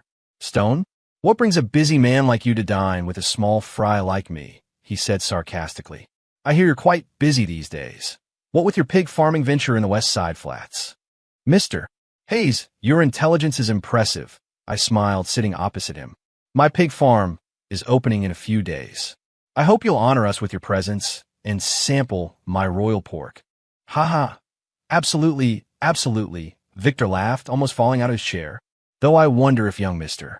Stone will still be in a mood to entertain me then? I hear your esteemed father's company isn't doing so well lately. He was getting straight to the point. Mr. Hayes, let's be straightforward. I dropped my smile looking at him. The global trade issue, that was your doing, wasn't it? So what if it was? Victor leaned back on the sofa, looking defiant. Ethan Stone, let me tell you, this is just the beginning. You and your little hussy of a fiancé dared to make me lose face in front of so many people. I'm going to make you pay. Your father's company, I'm taking it. And that little hussy, Ava Sterling, I'll make her beg beneath me sooner or later. He grew more agitated, the fat on his face jiggling. I listened quietly, saying nothing. I just hit record on my phone, saving our conversation. When he finished, I slowly spoke. Mr. Hayes, do you know what the consequences would be if everything you just said got out? Victor froze for a moment, then scoffed dismissively. Got out? Who would believe it? Do you have proof?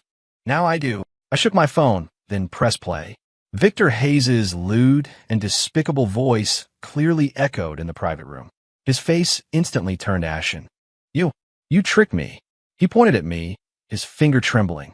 Same to you. I turned off the recording and stood up. Mr. Hayes, I'm giving you two options. First, immediately reinstate the contract with Stone Enterprises and withdraw all your little schemes. What happened today, I'll pretend it never did. Second, I'll hand this recording over to the media and send a copy to the Ethics Committee. I hear, Mr. Hayes, your company's affairs aren't exactly clean. What happens then? I don't need to elaborate, do I? Victor slumped onto the sofa, cold sweat streaming down his face. He knew he was finished. He never expected this good-for-nothing rich brat, in his eyes, to possess such deep cunning. He had been checkmated by a pig farmer. I choose one, he pleaded. Excellent. I nodded in satisfaction. I hope, Mr. Hayes, you'll be a man of your word. With that, I turned and left the private room. Stepping out, Jax Thorne was leaning against the hallway wall. Seeing me emerge, he straightened up. Resolved, he asked. Resolved. He gave me a deep, complex look. He had been outside, unable to hear the conversation clearly, but from Victor Hayes's final reaction, he knew I had won. And I had won cleanly and decisively. This Ethan Stone, he used his brain, not his fists. For the first time, his opinion of me changed slightly. I ignored his gaze and walked straight out of the club. Ava's car was parked at the entrance. I opened the door and got in. How was it? She immediately asked. Done. I handed her my phone. I brought you a gift too. Ava played the recording. When she heard Victor's vulgar words, a cold, murderous glint flashed in her eyes. How do you want to handle him? She asked me. He's all yours. I leaned back in my seat, closing my eyes. I am exhausted. I truly was exhausted. Battling wits with these cunning people was more tiring than manual labor. Ava looked at my weary profile and said nothing more. She simply reached out, gently, and brushed a stray lock of hair from my forehead. Her touch was light and soft. My body stiffened, and I abruptly opened my eyes. Our gazes met. In the dim car, I saw something in her eyes I had never seen before. It wasn't admiration or scrutiny or even pity. It was tenderness. My heart, for no reason, skipped a beat. The Victor Hayes incident was quickly resolved. Under Ava's thunderous methods, Hayes Group plunged into a massive crisis overnight. All sorts of scandals were exposed. Tax authorities and corporate regulators swarmed their offices. Victor Hayes was overwhelmed, bogged down in his own troubles, and naturally had no energy to bother the Stone family anymore. He not only promptly reinstated his contract with Stone Enterprises, but also personally visited my cheapskate father, Robert Stone, to apologize profusely. Stone Enterprises' crisis was thus averted. Robert Stone called me. In that call, for the first time, he didn't yell or scold. He was silent for a long time, then asked in an incredibly complex tone, when are you coming home? I told him I'd come back when I felt like it. I knew that after this incident, my image in his mind had been completely overturned. He no longer saw me as an unaccomplished prodigal son, but as a stranger he couldn't comprehend. And I was content with the peace. With the Stone family business sorted, my life resumed its tranquil rhythm.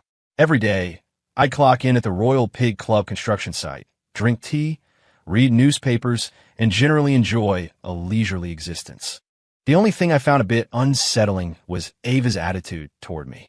She was becoming increasingly good to me. She'd remember my preferences, having her assistant bring different afternoon teas daily. She'd notice if my office AC was too cold, then quietly adjust it. She'd even, if I happened to glance at a car ad in the newspaper for too long, have the latest model sports car, delivered the next day, parked downstairs from my apartment. It got to the point where I didn't dare look at things too closely anymore. I was afraid if I stared at a utility pole for too long, she'd buy me an entire power company the next day. Her goodness put immense pressure on me. I always felt like she was raising a pet, and I was that carefully caged golden bird. No, a golden pig.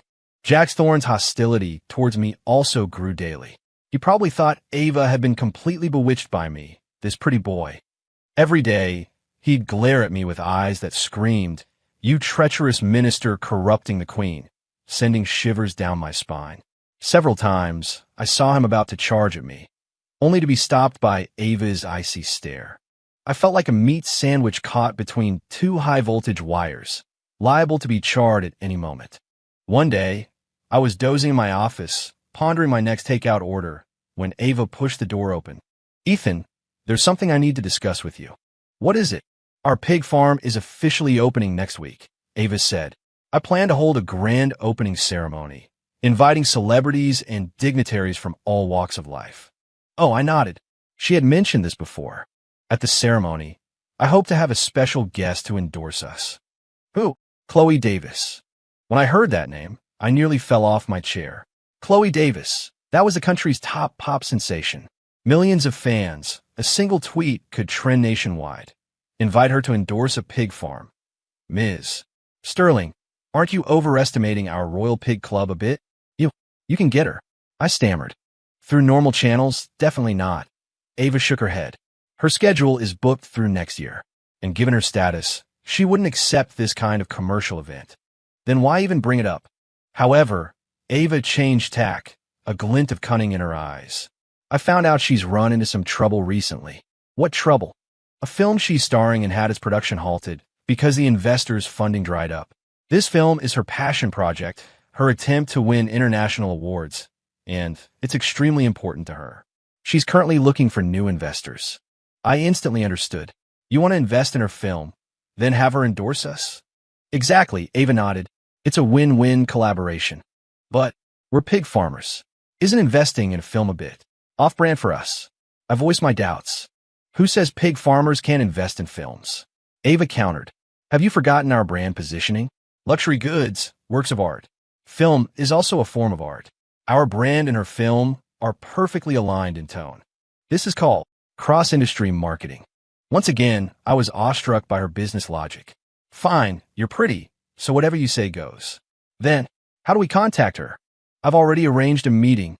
Ava glanced at her watch. "This afternoon at the West City Stables. She enjoys horseback riding." I pointed at myself. "I have to go too." "Of course," Ava said, as if it were obvious. "You're the chairman. Something like this naturally requires your personal presence." I sighed, resigned to my fate. That afternoon, at the West City private stables, I changed into a handsome riding outfit, feeling quite dapper. Ava also wore a form-fitting white riding suit, perfectly accentuating her flawless figure.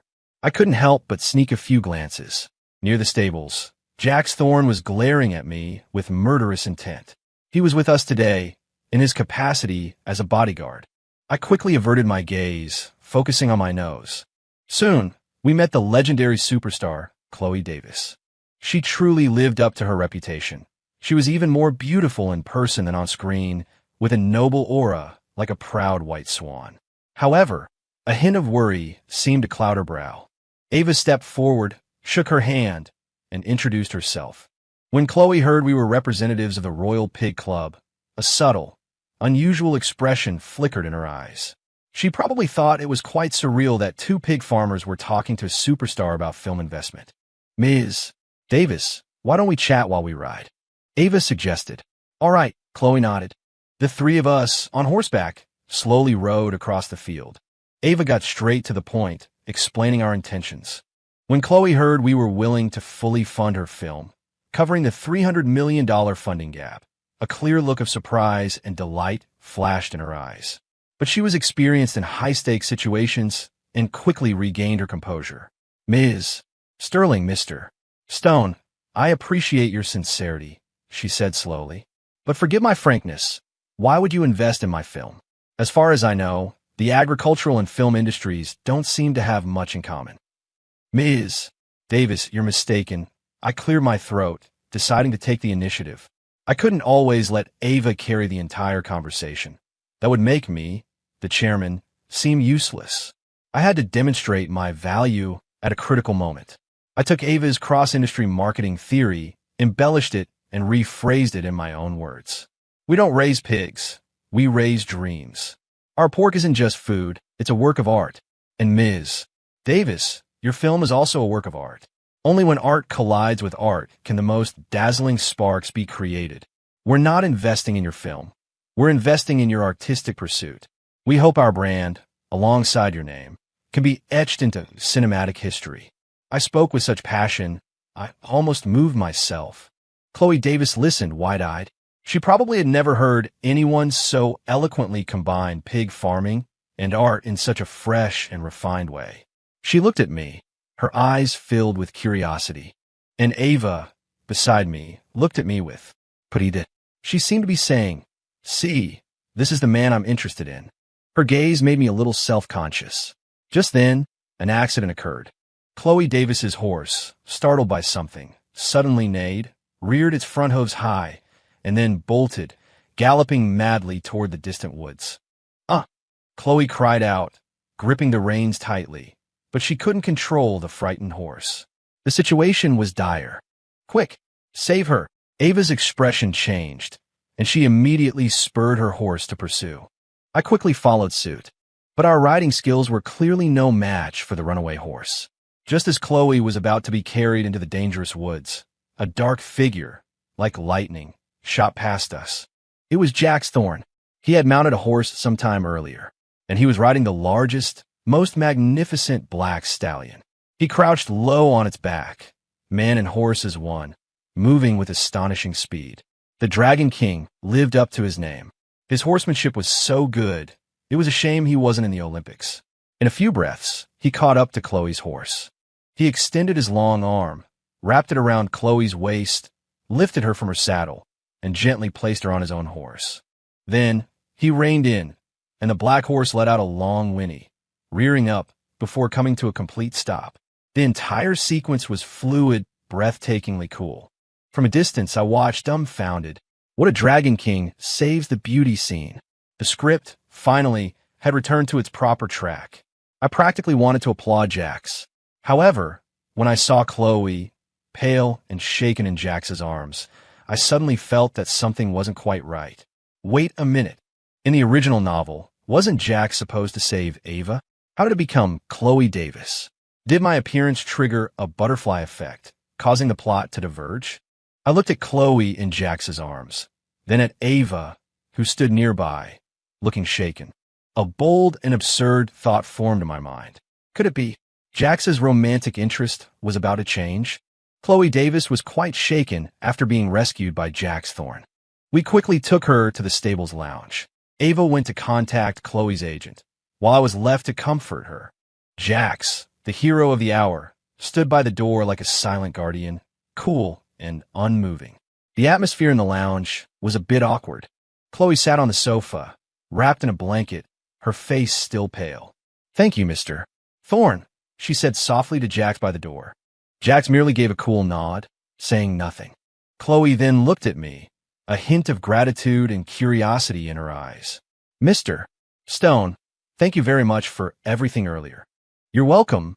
It was nothing," I smiled. "Are you all right, Ms. Davis?"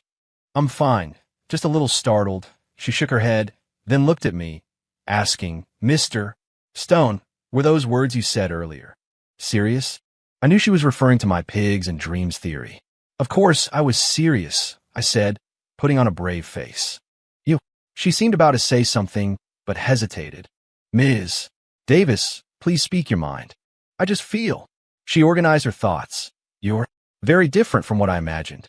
Oh, what did you imagine me to be? I asked with interest. I thought someone who could spend hundreds of millions building a pig farm would be. Rather, a boorish, rich bumpkin. She chose her words carefully. I was amused. It seems my image has given you the wrong impression. No, not a wrong impression. She shook her head, looking into my eyes very seriously. It's a pleasant surprise. I've never met an entrepreneur like you. You have a very special quality about you. Special? Yes, she nodded. A quality of an idealist who lives and breathes for dreams. Me? Lady, do you also misunderstand me? What kind of idealist am I? I'm just a slacker who wants to live comfortably. How come, in your eyes, I become all these weird personas? First, the scheming manipulator and tragic avenger in Ava's eyes. Now, an idealist in yours. I beg you all, can you please see me for who I truly am? I'm just an ordinary, unremarkable person. Just as I was silently lamenting to the heavens, Ava and Chloe's agent walked in together. After the heroics of the rescue, our relationship with Chloe had clearly become much closer. The film investment was quickly settled. We would provide full funding, without interfering with any creative aspects.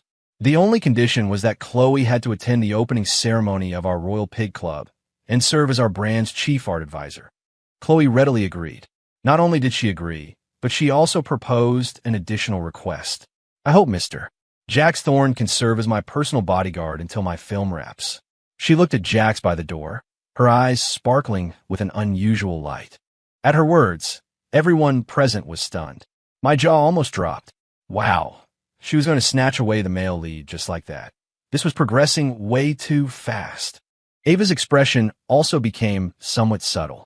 She glanced at Jax, then at Chloe, a hint of undetectable displeasure in her eyes.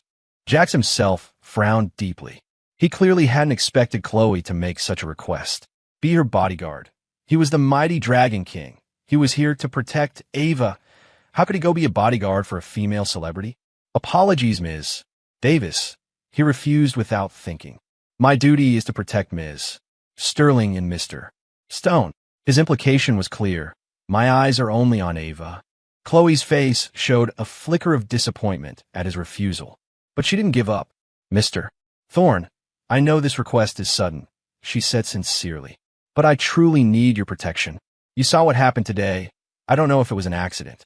I'm worried someone might try to harm me again. And I promise you, this won't affect your duty to protect Ms. Sterling and Mr. Stone. My film crew will be shooting here in Olympus City. I can offer you the highest salary in the market and provide you with the best team. Her terms were undeniably enticing. But Jax remained unmoved.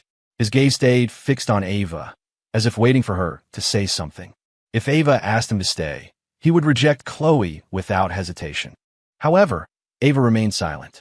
She simply gazed at Jax, her eyes devoid of any emotion, neither trying to keep him nor urging him, as if Jax's departure or stay was utterly insignificant to her. Jax's heart sank bit by bit. He understood. In Ava's heart, he was, after all, just a disposable bodyguard. And that useless Ethan Stone was the one she truly cared about. A huge sense of loss and resentment welled up in his chest. He suddenly felt that his steadfast presence here was a joke. All right, he forced out a single word through gritted teeth. I accept. He agreed to Chloe's request. Rather than staying here and witnessing Ava and Ethan's affectionate display, suffering humiliation, it was better to change his environment, out of sight, out of mind. Upon hearing his answer, Chloe Davis's face broke into a delighted smile, and Ava's body, almost imperceptibly, stiffened. Though it was only for a fleeting moment, I caught it. I looked at the complex interactions between these three and sighed internally. What a twisted fate. And so, the male lead, Jax Thorne, was successfully abducted by the female secondary character, Chloe Davis. He went from being our Royal Pig Club security consultant to being superstar Chloe Davis's personal bodyguard. After seeing off Chloe and Jax, the atmosphere in the car on the way back was rather subdued. Ava stared out the window, silent. I could feel that she wasn't in a good mood. Was she feeling down about Jax's departure? It made sense. After all, they were the original novel's official couple. Even if the plot had diverged, that inexplicable bond must still be there. Thinking this, I too felt a hint of an indescribable sense of loss. If Ava and Jax could truly rekindle their romance, would I finally be completely free? What are you thinking about? Ava's voice suddenly broke the silence. Nothing. I snapped back to reality. Just thinking, now that Jax is gone, what about security for our pig farm? I'll find someone else. Her voice sounded cold. Silence fell in the car again. After a while, she suddenly turned and looked at me. Ethan, if she looked into my eyes, asking very seriously, if today Chloe Davis had invited you, would you have accepted? I froze. Why was she asking that? Me? I pointed at myself, giving a self-deprecating laugh. Who am I to be invited by a superstar to be her bodyguard? I can't even lift heavy things or carry my own weight. I'm not asking about that. She cut me off. I'm asking if you would leave. Her eyes held a hint of tension I couldn't quite decipher. I looked at her and suddenly understood something. She wasn't feeling lost over Jax's departure. She was afraid that I, too, would leave her like Jax. My heart suddenly clenched. I looked into her beautiful eyes. In them, there was no longer cold calculation or scrutiny nor pity. Instead, it was a kind of almost fragile dependence. I suddenly felt like I couldn't, after all, leave. I opened my mouth, wanted to say something witty to break the heavy atmosphere. But what came out was something else. A statement that even surprised me. No. My voice was soft but firm. I'm not going anywhere. Ava's eyes instantly lit up. That light was more radiant than all the stars outside the window. The Royal Pig Club opening ceremony was an unprecedented success. With the endorsement of superstar Chloe Davis, the attention of all of Olympus City, and indeed the entire country, focused on our off-brand pig farm. On opening day, celebrities gathered, stars twinkled. Everyone who attended was shocked by the luxuriousness of our pig farm. Climate-controlled, smart pigsties, comparable to five-star hotels. Piglets listening to classical music, eating organic feed, even having their own swimming pools and playgrounds. This isn't pig farming. It's raising royalty. I've lived my whole life, and this is the first time I've felt that I live worse than a pig. Guests exclaimed in awe. And our king pig pork officially debuted.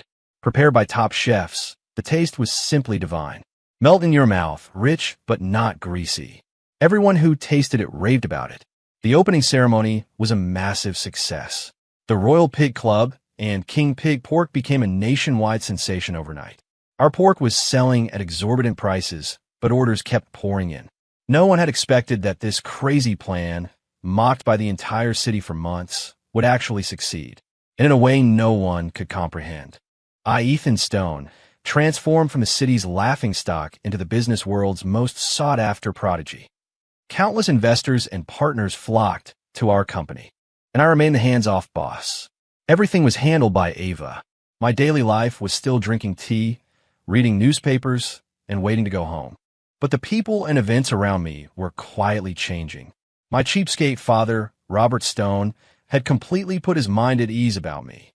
He no longer urged me to come home, but every now and then, he'd have Mr. Henderson send me some tonics, telling me to take care of myself. Our father-son relationship seemed to have reconciled in a strange way. Jax Thorne, after becoming Chloe Davis's bodyguard, rarely appeared in my sight. I'd occasionally see his cool face in entertainment news, appearing next to Chloe. I heard rumors that something was brewing between them. The Dragon King's romantic interest truly seemed to have shifted. As for Ava and me, our relationship grew increasingly subtle. She no longer saw me as a manipulative schemer to be guarded against, nor as a pet to be carefully tended. She saw me as a partner, someone she could stand side by side with. We discussed the company's future together, planning new business ventures. Although most of the time, she was talking and I was listening, but that feeling was very comfortable. That evening, after a celebration dinner, Ava had a little wine, her cheeks flushed. I drove her home. When we reached her mansion, she didn't get out of the car. Ethan, she looked at me, her eyes hazy. Are you happy? What? Is all of this what you wanted? I fell silent. What did I want? To slack off, to live a carefree life. But now I was a highly acclaimed business prodigy, worth billions. This seemed to stray further and further from my original intention. But was I truly unhappy? I looked at Ava beside me and my reflection in her eyes. I suddenly realized that I wasn't that unhappy at all. In fact, I even enjoyed it. Enjoyed being needed, being relied upon. Enjoyed fighting alongside her, turning one impossibility after another into reality. I don't know. I answered honestly, but I looked at her and smiled, having you around. It feels pretty good. Ava smiled too. Her smile, under the moonlight, was breathtakingly beautiful. She suddenly leaned in and lightly, softly pressed a kiss to my cheek. It was light, soft, carrying a hint of sweet red wine. I froze completely. My mind went blank. What? What does that mean? I stammered. It means... Ava looked at me, her eyes shimmering, sultry, and inviting. Mr. Stone, are you satisfied with your CEO? If you are, I wonder if there's a chance for her to get a promotion and become Mrs. Chairman. I looked at her incredibly beautiful face, so close to mine, listening to her bold and direct confession. I felt my heart pounding, threatening to burst from my chest. The story seemed to have completely veered off course. I, the cannon fodder villain who only wanted to break off an engagement and save my life, not only didn't die, but had counterattacked and become a winner in life. And I was even going to abduct the original female lead and make her my wife? Could this really be happening? I looked into Ava's expectant eyes and suddenly felt that, to hell with the original novel, to hell with the plot. This life now is my life.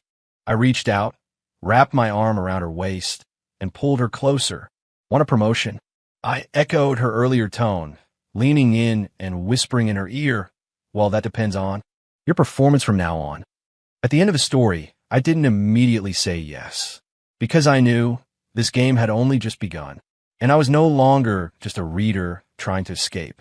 I was Ethan Stone, the one and only protagonist of this new world. End.